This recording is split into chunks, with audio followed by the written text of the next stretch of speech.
पंचायती राज प्रकोष्ठ परास्त करने को तैयार है मोदी सरकार को।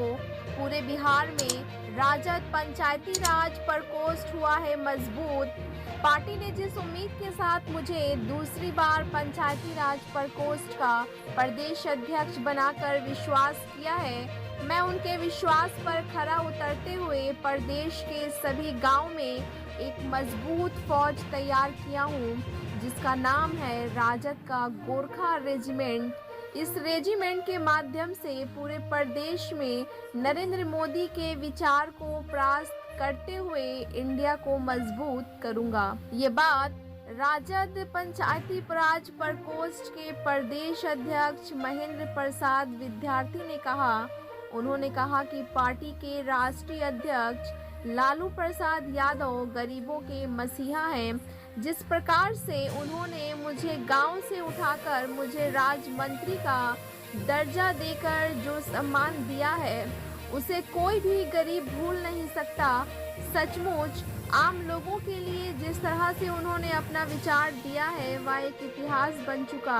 विश्व के मानचित्र पर जब राजनीति का नाम आता है तो निश्चित तौर पर हमारे राष्ट्रीय अध्यक्ष लालू प्रसाद यादव का भी नाम अवश्य सुनने को मिलता है। वहीं प्रदेश के उप मुख्यमंत्री तेजस्वी यादव और प्रदेश अध्यक्ष जगदानंद सिंह के विचार का पालन करते हुए मैं लगातार अपने प्रकोष्ठ के माध्यम से पूरे बिहार में राजद को मजबूत कर रहा हूं। आने वाले चुनाव में इसका रिजल्ट अवश्य देखने को मिलेगा। प्रकोष्ठ के प्रवक्ता इकबाल अहमद का कहना है कि प्रदेश अध्यक्ष महेंद्र प्रसाद विद्यार्थी के नेतृत्व में लगातार प्रदेश के सभी ग्रामों में राजद की मजबूती का मुहिम चलाई जा रही है।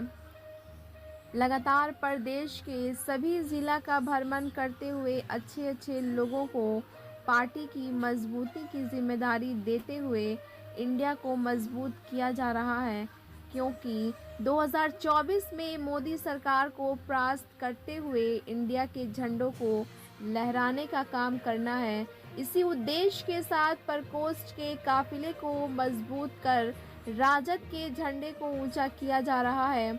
आने वाले चुनाव में बिहार के प्रत्येक ग्रामों से राजद मजबूती के साथ अपना झंडा लहराते हुए पूरे प्रदेश में एक मिसाल कायम करेगा और इंडिया के परचम को लहराते हुए मोदी सरकार को हटाने का कार्य करेगा।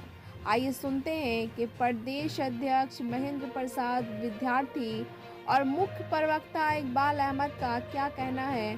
सुनते हैं उनकी जुबानी। ब्यूरो रिपोर्ट, बिहार दर्शन। पंचायती राज राजद प्रकोष्ठ के प्रदेश अध्यक्ष हैं। मैं इनसे आप लोगों का रूबरू करा रहा हूँ। ये बताना चाहूँगा कि किस तरह से राजद की मजबूती के लिए लगे हुए हैं अपने प्रकोष्ठ के माध्यम से। आप जान रहे हैं कि पंचायती राज प्रकोष्ठ इस प्रदेश का ही नहीं बल्कि ये कहा जाए कि जान रहे हैं कि पंचायती राज प्रकोष्ठ एक बड़ा विंग है और प्रदेश में किस तरह से राजद को मजबूत किया जा रहा है इस प्रकोष्ठ के माध्यम से, ये प्रदेश अध्यक्ष की जुबानी मैं आपको बता रहा हूँ। प्रदेश अध्यक्ष हैं और महेंद्र प्रसाद विद्यार्थी नाम है इनका। इनके ज़ुबानी मैं सुना रहा हूँ। सबसे पहले सर हम लोग बिहार दर्शन से हैं। बिहार दर्शन में आपका स्वागत है। बहुत बहुत धन्यवाद। आपका चैनल को बधाई देते हैं। तो ये बताया जाए कि आप दूसरी बार प्रदेश अध्यक्ष बने हैं, किस तरह से अपने प्रकोष्ठ को आप मजबूत कर रहे हैं? सबसे पहले पार्टी को आभार प्रकट करते हैं कि पुनः दोबारा हम पर विश्वास करके एक छोटे कार्यकर्ता के कंधे पर जिम्मेवारी पार्टी ने दिया है। आदरणीय जगता बाबू, तेजस्वी जी, लालू जी, और उस दिशा में हम बराबर लगातार काम करते रहते हैं। यहाँ बैठ करके नहीं बल्कि पूरे बिहार में घूम घूम करके, जैसे दही को जब मंथन करिएगा तो क्रीम निकलेगा, तो बिहार के तमाम ज़िलों में जितने प्रदेश में ज़िले हैं उसमें दो बार पूरे ज़िले गए हैं और मंथन करके अच्छे आदमी को हमने चयन करने का काम किए हैं। और हमने ये लक्ष्य के रूप में लिए हैं कि पंचायती राज के बिहार के पंचायत तक पहुंचाने की हमारी जवाबदेही है। पार्टी ने हम पर भरोसा किया है और हम निश्चित रूप से आपके सामने जिम्मेवारी के साथ कहना चाहता हूं कि पंचायती राज को पंचायत स्तर पहुंचाने में हमारा खून का एक एक कतरा भी लग जाएगा तो उससे पीछे नहीं हटेंगे और उस पर हम लगातार काम कर रहे हैं। आज जितने भी बिहार में संगठन है राष्ट्रीय जनता दल में, उसमें पंचायती राज हम नहीं, आम लोग को आप पूछिएगा तो दिखता भी है। और जितने प्रदेश लेवल पर कार्यक्रम हुए हैं, पंचायती राज सबसे अव्वल दर्जे का कार्यक्रम हुआ है। और पंचायती राज जो है एक ऐसा संगठन है जो नरेंद्र मोदी के खिलाफ जो अभियान देश में चल रहा है, और बिहार में कम से कम ये अगली सेना का कतार होगा पंचायती राज। जैसे कहावत है ना कि देश के अंदर में कई रेजिमेंट काम करते हैं, तो उसमें एक गोरखा रेजिमेंट है। तो बिहार में ये जहाँ कमी बेसी और रह गया है, दोबारा हमको जिम्मेवारी मिला है, उसको हम लालू जी, तेजस्वी जी और राष्ट्रीय जनता दल के जो विचारधारा है, आदरणीय जगता बाबू को जो विचारधारा है, आम लोगों तक पहुँचाते हैं और विचारधारा के साथ जोड़ने का काम करते हैं। तो सर 2024 में चुनाव होने वाला है, लोकसभा का चुनाव होने वाला है, 25 में विधानसभा का चुनाव होने वाला है, तो आप अपने प्रकोष्ठ के माध्यम से कितना लाभान्वित करेंगे अपने पार्टी को?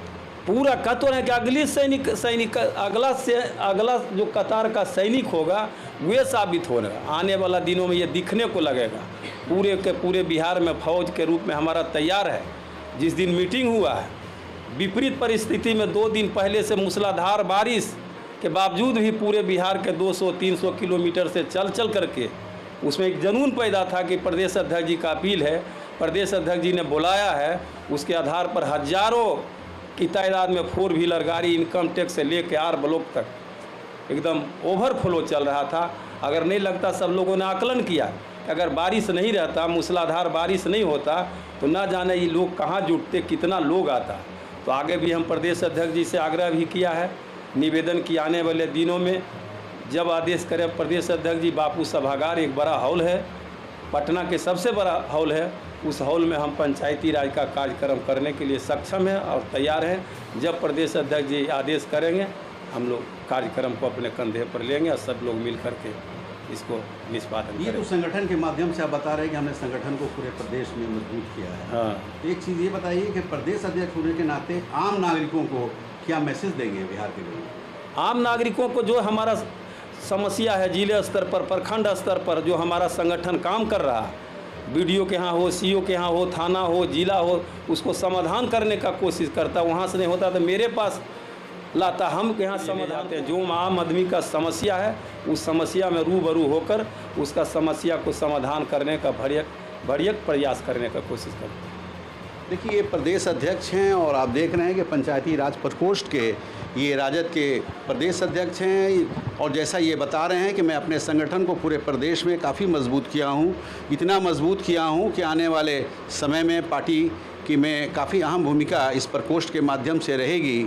और ये कार्यक्रम भी करने वाले हैं, उसके लिए भी ये अपने बड़े नेताओं से इन्होंने अपील किया है कि उस कार्यक्रम में अपनी सभागति दें और साथ ही साथ उस कार्यक्रम को कराने के लिए मुझे आदेश दें। हुआ है पटना में बसपा की ओर से हुआ है, पिछड़ा पति पिछड़ा पे कार्यक्रम हुआ है। उसमें ये कहा गया है कि वर्तमान सरकार जो है इन लोगों को ठगने का काम कर रही है। क्या कहेंगे आप? देखिए, बिहार में कई एक पार्टियां काम कर रही है और सब अपने अपने कार्यक्रम करने के लिए स्वतंत्र हैं, आज़ादी है, उसमें कोई रोक नहीं है। जहां तक उन्होंने ये सवाल उठाया कि अति पिछड़ों को वर्तमान सरकार ने छलने का काम किया है, ये 100% गलत है। आज़ादी के बाद और आज़ादी के पहले बाबा अम्बेडकर साहब ने वोट देने का जो अधिकार दिया था आम लोगों को, ये 90 से पहले आप भी हम लोग जानते थे कि कौन वोट देने जाता था मतदाता। 2 गो 4 गो गांव के बड़े बड़े लोग, सामंती लोग वोट दे देता था और कहता था वोट हो गया। लालू जी के बिहार में सरकार आने के बाद आम आदमी, जो समाज का अंतिम आदमी, उन्होंने वोट देने का काम किया और अपने अधिकार का प्रयोग करने का काम किया। और लालू जी के राज में एक नहीं दर्जनों अति पिछड़ा को MP, MLA, MLC, chairman, even कि मैं अति पिछड़ा से आता हूँ, गरीब घर झोपड़ी के पैदा लेने वाला घर से आता हूँ। 90 के दशक में लालू जी, उसके पहले मैं साइकिल पर चलता था, लालू जी ने मुझे राज्य मंत्री का दर्जा दिया, जिस समय झारखंड और बिहार एक ही था। और हमारे ऐसे छोटे आदमी कार्यकर्ता को राज्य मंत्री का दर्जा देना कोई आसान बात नहीं है, और उन्होंने लालू यादव मुझे दिया है। तो इस आप समझ सकते हैं कि अति पिछड़ा के हिमायती कौन हो सकता है। बाकी राजनीति करने के लिए सारे पार्टियां, उसको तो कोई रोक नहीं है। देश का जो है हालात है, कैसे आदमी के हाथ में सत्ता चला गया है, आपसे छिपा हुआ नहीं है। संविधान खतरे में है, लोकतंत्र खतरे में है, समूचा सिस्टम जो देश के जांच एजेंसियां हैं उन्होंने अपने कब्जे में लेकर के बदले के भावना से दुरुपयोग कर रही है। देश के बड़े बड़े खजाने को लूटे जा रहे हैं, देश को बांटे जा रहे हैं, महंगाई चरम सीमा पर है। 15 नौकरी गच्छे थे, ये सारे वादे उनके कहाँ गए? उनसे सवाल पूछना चाहिए। और देश में नरेंद्र मोदी के खिलाफ पूरे वातावरण चला हुआ है और आने वाला 25 का जो चुनाव होने वाला 24 के दूध का दूध और पानी का पानी हो जाएगा और भाजपा की उल्टी गिनती शुरू भी हो गई, शुरू हो चुकी है। देखिए, प्रदेश अध्यक्ष जो कह रहे हैं मैं दिखा रहा हूं, बता रहा हूं, आप देख रहे हैं कि इनका कहना है कि वर्तमान जो केंद्र में सरकार है, नरेंद्र मोदी की सरकार है, वो 2024 में पूरी तरह परास्त होगी और परास्त होने के बाद वो एक चीज़ ये बताइए कि नरेंद्र मोदी तो परास्त हो जाएंगे, आएगा कौन? बहुत सारे हमारे इंडिया जो गठबंधन बना है उसमें बहुत सारे नेता हैं, सब मिल के चयन करके होगा उसको करेंगे। वो एक क्या दर्जनों इसमें प्रधानमंत्री के उम्मीदवार हैं, लेकिन पहले उसे सलट तो लें। फासिस्टवादी ताकत जो नरेंद्र मोदी जी देश के अंदर काम कर रहा है उससे सलटने के बाद भारत मुक्त तो हो जाए, फिर हम लोग बैठ के जो प्रधानमंत्री बनने का होगा हम लोग बना लेंगे। तो क्या लग रहा है कि इंडिया के गद्दी पे इंडिया सरकार बन जाएगी? बिल्कुल नेट टू नेट फाइट होगा, उसी के लिए हम लोग तैयारी कर रहे हैं। आप लीजिए ना रेकर्ड, 25 स्टेट में भाजपा सफाया हो चुका है, गिनती से 25 स्टेट में, और होने वाला और जगह में वही रहूँगा। देश के अंदर जितने भी राज्यों में चुनाव होता है उसमें नरेंद्र मोदी का चेहरा सबसे आगे रखा जाता है। हार हुई तो उनकी, जीत हुई उनकी, तो जिम्मेवारी लेना पड़ेगा। तो सभी जगह जब चुनाव हुए इनके नेतृत्व में, तो दिल्ली में किन की सरकार है, पंजाब में किन की सरकार है, हिमाचल प्रदेश में, बिहार में, झारखंड में, राजस्थान में, पश्चिम बंगाल में, उड़ीसा में, आंध्र प्रदेश, तेलंगाना में, छत्तीसगढ़ में, तमिलनाडु में, केरल में, जम्मू कश्मीर में, कर्नाटक में, ये तमाम जो है स्टेटों में इनका चेहरा को चमकाने के बाद भी भारतीय जनता पार्टी का सफाया हो चुका था। आपको किस रूप से देखते हैं भाई? इसका चेहरा तो अब बहुत चमत्कारी रहा नहीं, लोग इनसे ऊब चुके हैं। जो देश के सामने इन्होंने वादा किया था उस वादा पर तो कहीं खरा नहीं उतर रहे हैं। देखिए, ये प्रदेश अध्यक्ष एक आंकड़े के साथ आप देख रहे हैं कि ये आंकड़े के साथ ये बात कर रहे हैं कि पूरे देश में भाजपा की सरकार लगातार ख़त्म हो रही है। खासकर स्टेट पे इन्होंने स्टेट के बारे में बताया है और 2024 में केंद्र में भी सरकार बदलने वाली है, जैसा ये चैलेंज रूप में बोल रहे हैं।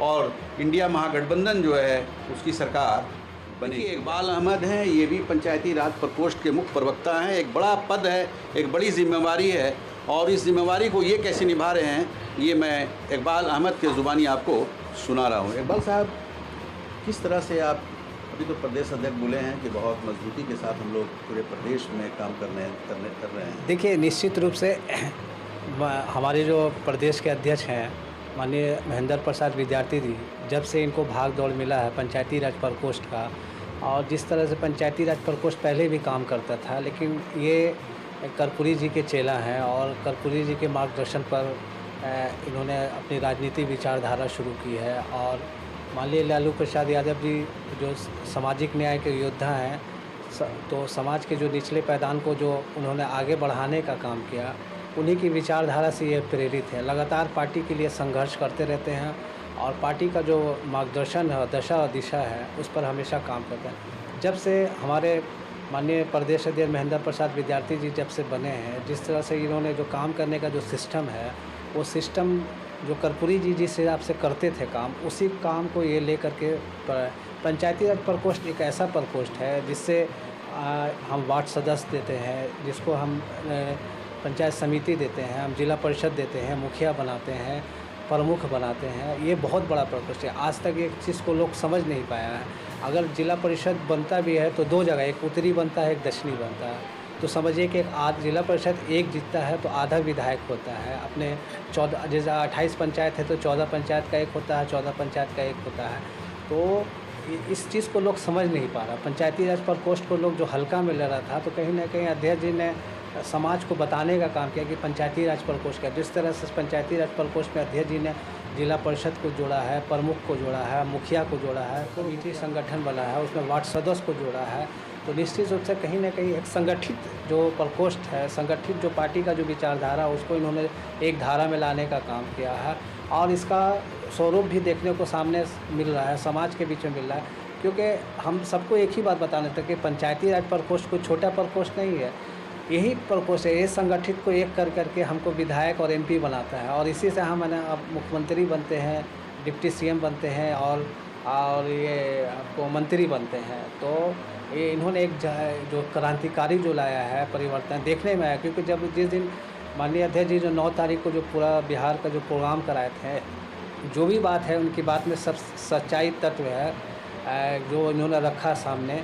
और जगता बाबू ने कहा कि 85% लोगों को एडजस्ट करना पार्टी में है, तो एडजस्ट करने के लिए प्रकोष्ठ बनाएगा। लेकिन जिस तरह से प्रकोष्ठ बना करके जब से माननीय महेंद्र प्रसाद विद्यार्थी जी को प्रकोष्ठ का अध्यक्ष बना करके जो कार्यालय में समय देना और जो बाहर से दूर दराज से बिहार से जो लोग आते हैं सबसे मिलना, भाईचारगी के साथ पेश आना और जिस तरह से संगठित कर करके आज जो प्रोग्राम को जो इन्होंने संचालन किया है वो काफ़ी गर्व की बात है और राष्ट्रीय जनता दल के लिए गर्व की बात है।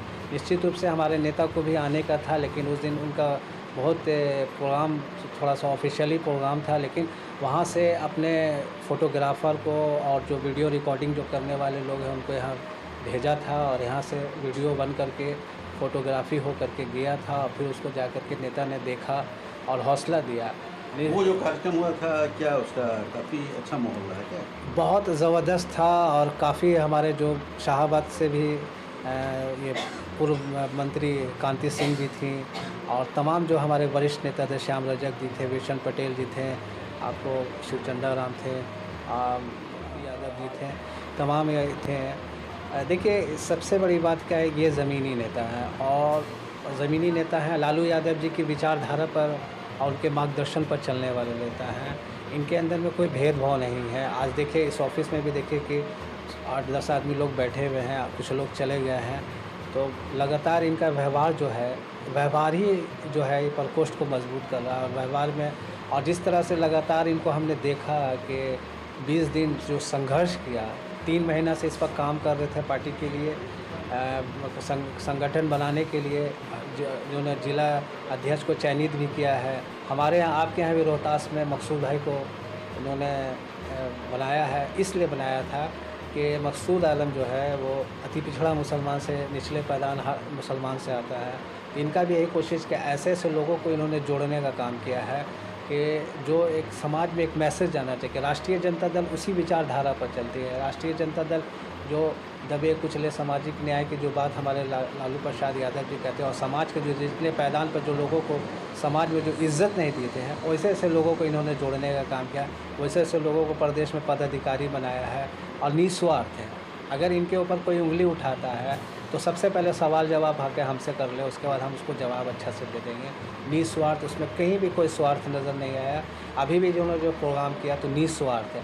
सब लोगों ने, हम ही लोग ने मेहनत कर करके पार्टी को, क्योंकि देखिए हम जब पार्टी के अंदर में है, पार्टी की विचारधारा के साथ जुड़े हुए हैं, तो निश्चित रूप से मेरा फ़र्ज़ बनता है कि जिस पार्टी में रहिए, जिस प्रकोष्ठ पर रहिए, उस पार्टी का काम आप ईमानदारी से कीजिए। और ईमानदारी, इस प्रकोष्ठ में आप पहली बार आए हैं? नहीं, इस प्रकोष्ठ में पहली बार नहीं, ये दूसरे बार आए हैं। जैसे हम पहले युवा राजद में 3 बार प्रवक्ता रहे हैं, युवा राजद में, फिर वहाँ से हम इसमें अल्पसंख्यक प्रकोष्ठ में प्रवक्ता बने।